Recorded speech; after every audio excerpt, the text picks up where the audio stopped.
Just arrived for the last round of Klutch Kickers. This weekend's vibe is all about having fun and really looking into next year. But anyways, we're gonna start this video off with some realistic views of the track on Friday morning or Friday afternoon before practice.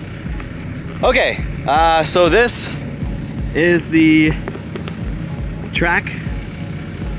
This is where you enter in at the track. So this is the entrance of the track. These are our 3, 2, 1 cones. You can see honestly, they paint the section so they're consistent all weekend. And the goal here is you have to enter in by the end of this last cone. What up, Flick? Look for your outside line.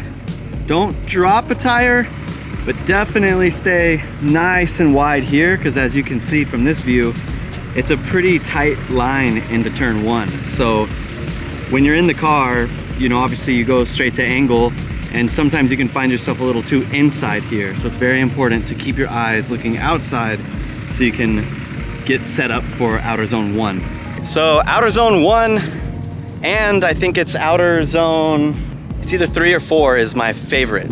All right, so this is turn 1. So like we said, from the 3, 2, 1 cones, 3, 2, 1, enter in, big angle, trying to ride this outside line as much as possible, not looking inside at all, keeping your eyes. Sorry, butterflies. Oh God. 3, 2, 1, outside line, don't look inside. It looks like they have added these cones, which is cool because dudes will literally put a front wheel in here and just kind of be way offline. So long story short, 3, 2, 1, outside line. And then here is turn 1. So when I'm drifting, I literally am trying to look for this pocket, even though most times you kind of miss it a little because it is very deep if you make it all the way out here. And this is the gnarliest section. Look at this berm. For those who've never seen this, try to give you some perspective on how the actual concrete makes like almost a little berm. Yeah, so then once you're sitting in turn 1, pretty much from here you start eyeballing inner clip 1. So turn 1, dot, dot, dot, dot, dot, dot, dot. Don't fall into this, but stay right on this line. And then as soon as you get to this last cone, I guess which will be here, you want to then look forward. And here's your inner clip 1. All right, inner clip 1. This is pretty simple, just as big of angle as you can. Ton of angle. And a technique I try is as soon as I'm coming up to turn 1, I'm actually already trying to rotate. So sometimes you can get stuck in this big angle and then you rotate late, which makes it difficult for the touch and go. So the sooner that you can almost get right past this and rotate, the better you get set up for the touch and go. And this is probably the most controversial area. This is the most kind of they just added these K-rails as of a race ago, so round 4. Yeah, and this section here is they want you in this box, but they do not want you to touch the K-rail. So look how tight this box is. So here's our K-rail with our paint. So they put it back in the same spot. Again, they literally want you in here and do not touch this. They claim this is like a concrete wall, and if you touch it, you're way too deep. So as you can see, this is size 9 Vans, shout out Vans coming through. This is only 3 feet.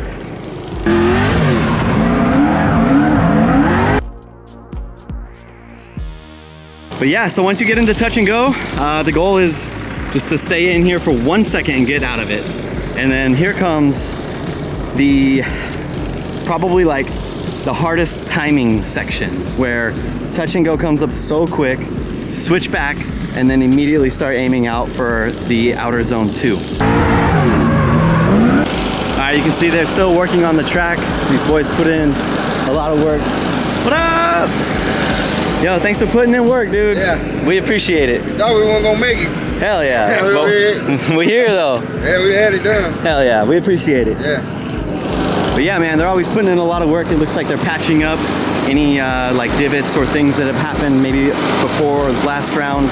You want to put on outside zone 2, you want to put your rear wheel here, on the outside line, but don't get in the dirt and spray all the judges with dirt. That tends to not go very well. This section here is not super technical, or it's not like super gnarly. Honestly, the switchbacks before it are more gnarly. Like once you get through that and you finally get into this outer zone 2, everything else starts to kind of work out.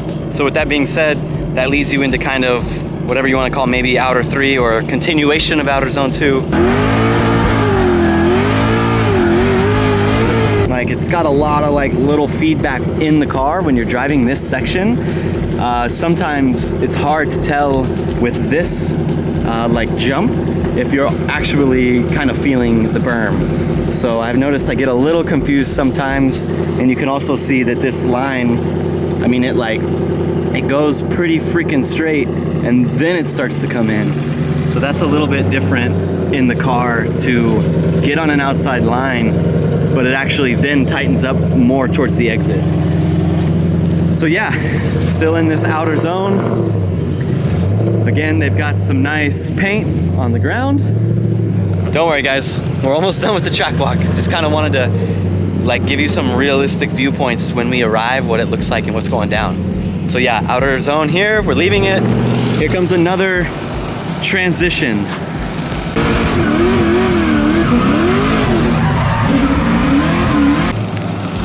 Okay, just to be clear, entry, outer zone 1, touch and go, switch back, outer zone 2, to switch back to outer zone 3. So we're headed into outer zone 3 now.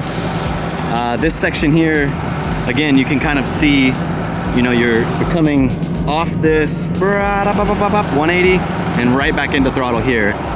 Something I've noticed when you're going into outer zone 3, the most important part is like try to limit your off throttle. Like when I'm in drift here, I almost just hit a quick downshift and load the car up and try to get right back into throttle. This is a big section where they will kind of dock you if you float the whole transition, and then getting back on throttle as quick as possible is important.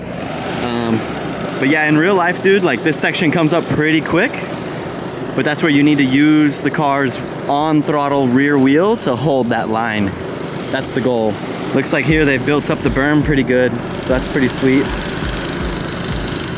And then yeah, this is outer zone 3. This zone right here is probably the zone that you can get most locked in on. There's times where I literally will feel my rear wheel sit in this berm. Like look at this little pocket. Can you guys see this? It's like if I had a tech deck, you know what I mean? But anyways, it's definitely aggressive. So your rear wheel will get up in here and you can feel it like push you back almost. So it really feels like a Smith grind on a skateboard. It's pretty cool.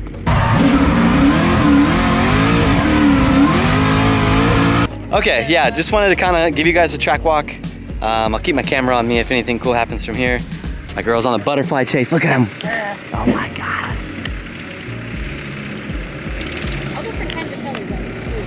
All right, let's go back to the rig, check on the dudes. Today is Friday's practice. There's supposed to be close to 80 people out here this weekend, so we're kind of here a little early and we just want to make sure we're on it and hopefully get some laps. So yeah, to the pit.